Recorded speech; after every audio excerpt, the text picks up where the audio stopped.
Bueno, pero ¿qué pasa también con aquellas vacunas que se ofrecen en farmacias para la compra en forma particular? ¿Qué pasa si yo tuve o me contagié con influenza H1N1 el año pasado? ¿Estoy inmunizado para esta temporada? Scarlett Cárdenas está con una especialista para responder estas y otras preguntas. Scarlett.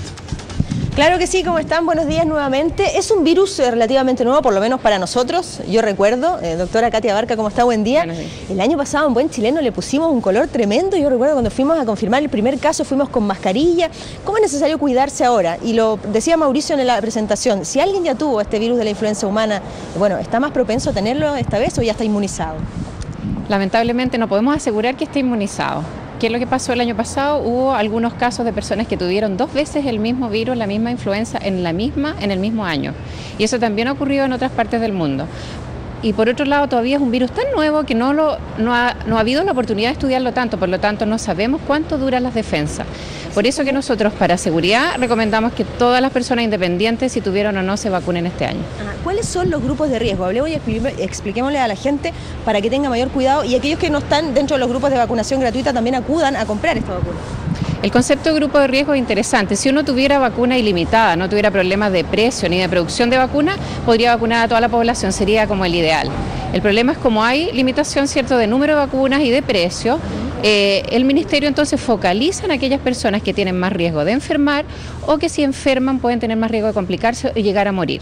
Esos son los grupos de riesgo y esos son los niños pequeños entre 6 meses y 2 años, las embarazadas y sobre todo para este virus el año pasado se comportó muy severo, hubo fallecimientos en mujeres embarazadas con influenza, las personas que tienen enfermedades crónicas, sobre todo respiratorias crónicas o sufren del corazón o son diabéticos, etcétera, a ese grupo se agregaron, ojo, los obesos mórbidos, porque también el año pasado esas personas tuvieron influenza mucho más severa y los adultos mayores y por supuesto el personal de salud. Esos son los grupos de riesgo. Ahora, esta vez excepcionalmente en las zonas de la catástrofe, desde O'Higgins hasta la Araucanía, se van a vacunar los niños entre 2 y 14 años. ¿Por qué razón?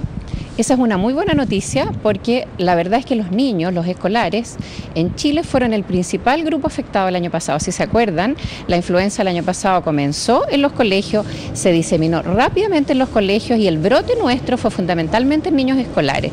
Y los escolares se infectan muy rápido porque comparten muchos ciertos espacios comunes y además son un vehículo que llevan el virus a la casa, al adulto mayor que está en la casa o al enfermo crónico. Así que es muy importante en términos de tratar de aplacar el brote, vacunar masivamente a niños escolares. Ahora estamos hablando de la zona de la catástrofe, a propósito de este terremoto. ¿Y por qué diría usted que hay un factor mayor de riesgo? Hay bastante riesgo en la zona de la catástrofe, primero porque es una zona fría, ¿cierto? El invierno es duro, es lluvioso, y segundo, la gente está en condiciones, y va a estar probablemente por varios meses en condiciones no muy buenas, ¿cierto? Va a haber gente que está en albergues, que están durmiendo en carpas, compartiendo espacios comunes, viviendo varias familias juntas. Todas esas situaciones de hacinamiento promueven que el virus se propague más rápido. ¿Cuáles serían entonces, en términos generales, sus recomendaciones para la gente para enfrentar este invierno? Primero, que la gente tenga muy claro si pertenece a un grupo de riesgo. Yo creo que la población en Chile está suficientemente educada en eso y apenas el Ministerio llame, ya las fechas están claras, acuda entonces a vacunarse a las personas de riesgo porque para ellos la vacunación es totalmente gratuita.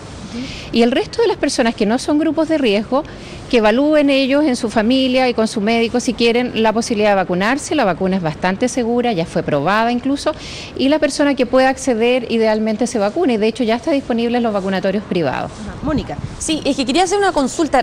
No sé si recuerdo mal, pero durante el verano hubo toda esta polémica de respecto a quién le iban a entregar la vacuna de forma gratuita o no. Y decían que a los mayores de 65 años prácticamente no le afectó este virus, que estaban inmunizados porque ellos ya habían tenido el virus de alguna manera y no se iba a vacunar a ellos de forma gratuita. Bueno, recién supimos ayer la última noticia del Ministerio que sí los incluyó. El Ministerio estuvo evaluando todos estos meses y también concuerdo que la información inicial fue que no se iba a vacunar a los mayores de 65 años. Si uno evalúa bien los datos, la verdad es que no fueron muy afectados, pero aquellos que se afectaron también tuvieron influencias, algunos bastante complicadas, así que yo pienso que por un lado eso y por otro lado la catástrofe y las zonas de riesgo, el Ministerio finalmente decidió sí vacunar a los adultos mayores. Listo, un millón de gracias a la doctora entonces Katia Barca por conversar con nosotros, infectóloga pediatra del Hospital Clínico de la Universidad de Chile. Y a la gente recordarle entonces que esta campaña parte el 22 de marzo con el personal de salud en todo el país, que tiene 3 etapas y es absolutamente gratuita para los grupos de riesgo, que pongan atención. Por lo tanto, estas 3 etapas termina el 30 de abril y atención a la zona de la catástrofe, porque el Ministerio de Salud ha dispuesto que van a salir móviles para vacunar a la gente, por ejemplo, en campamentos y otros lugares. Así que les vamos a seguir contando, por supuesto, de esta campaña. ¿Sí? Dos cositas que se me quedan en el tintero. ¿Habrá alguna página web para poder, si la gente quiere consultar las fechas y todo eso? Y sí, claro. La doctora dijo una cosa que recomendaba la vacuna, que la vacuna es segura, porque lo que yo he escuchado es que la gente tiene como susto ponerse la vacuna porque piensan que van a tener la enfermedad. Preguntémosle de inmediato a la doctora. Muy importante su pregunta. Es imposible biológicamente que la vacuna produzca la enfermedad porque la vacuna está hecha de pedazos del virus. Partes del virus aisladas y purificadas, entonces que se mezclan y producen la vacuna. Por lo tanto, la persona sí puede dolerle el brazo, puede tener un poco de malestar general, los niños un poquito de fiebre, pero no es posible que se enfermen por haberse vacunado. Ajá. Muchísimas gracias. Y el dato que me preguntaba Mónica, bueno, la página web del Ministerio de Salud, minsal.cl, y dónde puede acudir la gente a vacunarse, a las postas y consultorios de todo el país. Que tengan buen día. Gracias, Carla, y también a la doctora. Buenos días.